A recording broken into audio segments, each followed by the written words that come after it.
Hello, my name's Annie Liu. I'm one of the UTAs for KM251.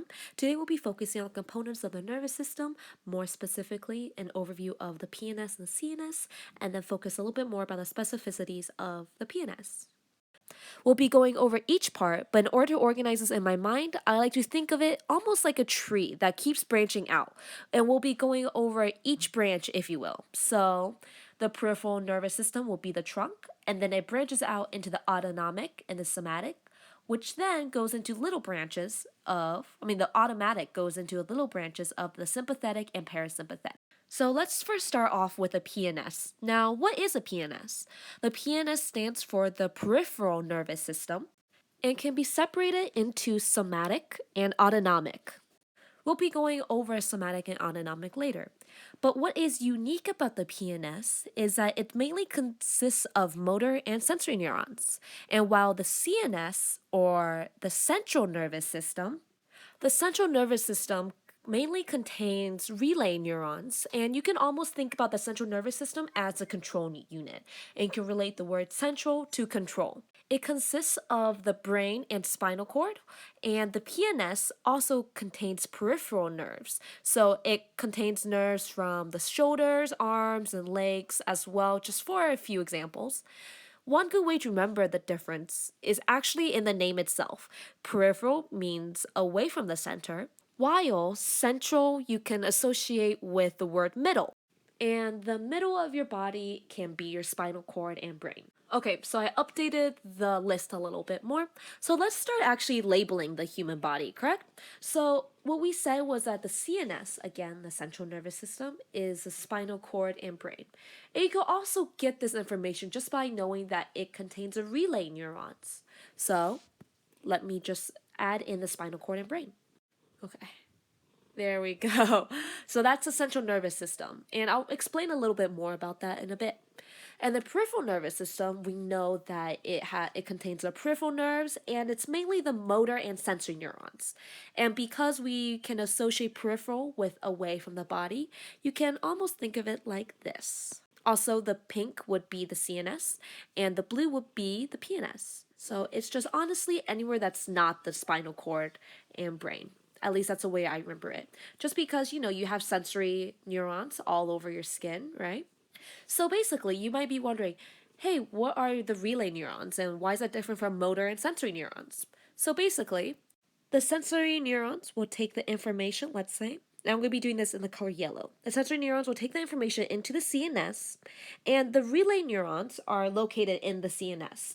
And basically, they almost allow the sensory neurons and the motor neurons to communicate. So I'm going to do that in purple right here, okay?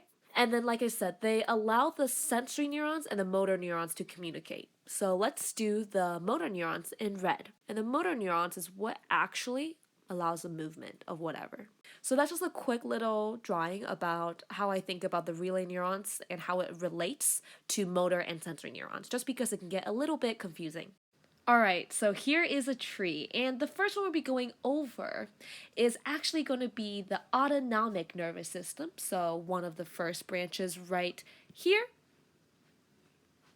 You can relate the autonomic nervous system to the word automatic, and that's the way that I remembered it. And it focuses primarily on the movements that you can't consciously control. So a few examples can be your heart beating, you digesting, your eyes dilating, your bladder, or even your intestines. But overall, just smooth muscles, cardiac tissue, and organs. While the somatic, so I'm going to be coloring this in the color red. Somatic responses are based on the skeletal muscle contractions and relays sensor and motor information to and back from the central nervous system. You can relate this to somatic to skeletal, so they both start with S. And this one, again, are movements that you can consciously control. So let's actually break down the PNS into smaller branches connected to the autonomic nervous system. And this is actually called sympathetic in yellow, and then parasympathetic in blue. I'm sorry. There we go. And with sympathetic, it's commonly associated with fight or flight. And honestly, that's the way I remembered it. So sympathetic with fight or flight. So, this is when you are in a stressful situation. And some of the common effects are your heartbeat rises, the blood flows to your limbs, your arterioles relaxes in order to get more oxygen and blood faster, your breathing quickens, and your eyes dilate. It can be as stressful as being chased by a bear or forgetting to do your homework. The parasympathetic is actually the opposite, honestly. It's commonly associated with rest and digest, and the symptoms are often the direct opposite of sympathetic. Your arteries contract. Most of the blood tries to stay in the center of your body and in order to, go to your stomach to digest. And that's why after you eat a lot, you get really sleepy as well. Here is a quick activity to cover what we have gone over so far. So I'm going to be playing this video of me eating. Now notice every single movement that I am doing, and I want you guys take out a pen or a paper and figure out which part you think is somatic, which part do you think is autonomic, and the last question is, after I finish eating, will my body go into sympathetic or parasympathetic, and why? And we'll be going over the answers shortly, so pause the video. Okay, so we'll be going over the answer. So, the physical movement of my hand going up into my mouth with my food and me mechanically chewing would be somatic.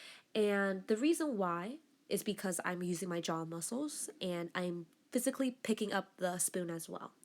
The autonomic portion will be my stomach taking the food and digesting, as an example. Another example can be your body producing saliva in order to lubricate the food as well. So for the last question, after I finish eating, my body will actually start going into the parasympathetic nervous system. And the reason is just because remember that parasympathetic related to rest and digest. So your body is resting and digesting basically. So most of the blood will try to stay in the center and go into the stomach area as you are digesting. And this is a reason why again you get sleepy often after you eat a big meal. Alright, thank you so much for watching. Happy studying and good luck.